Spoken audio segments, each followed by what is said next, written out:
Namaskar students, so today I am going to discuss a new chapter in a new book based on your NCERT class 11th. So this is the chapters of your book. First chapter is all about constitution. The whole book will revolve around the Indian document which is called constitution. So first chapter is why we need a constitution and how the constitution has been drafted. So here it is, the introduction of this chapter. After the reading is this chapter, you will came to know about what the constitution means, what it does to the society, and how it governs the allocation of powers in the society, and last is the way in which this Indian constitution was drafted. So these are some of the points which will be discussed in this chapter.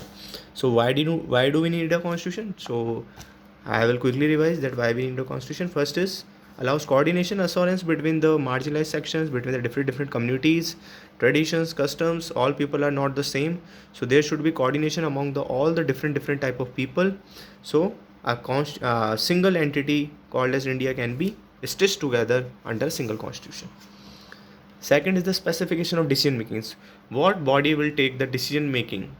Like E will do what, L will do what, J will do what. So these are decision making powers which is given by the constitution to this body. Is third, government should not be all at all should be very much powerful. There should be limitations on the power of the government, and these are beautifully depicted by enshrined fundamental rights in our constitution, which checks the power of the government related to the citizens. Fourth, aspirational goals of the society.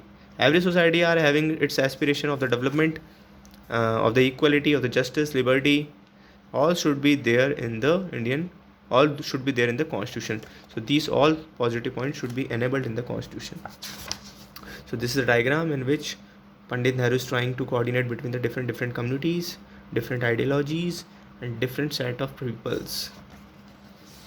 Not last, it is fifth, fundamental identity of the people. A constitution should also try to identify what should be the aspirations of the people and what should be the fundamental identity of the people. Like in India, the people are having their identity as Indians.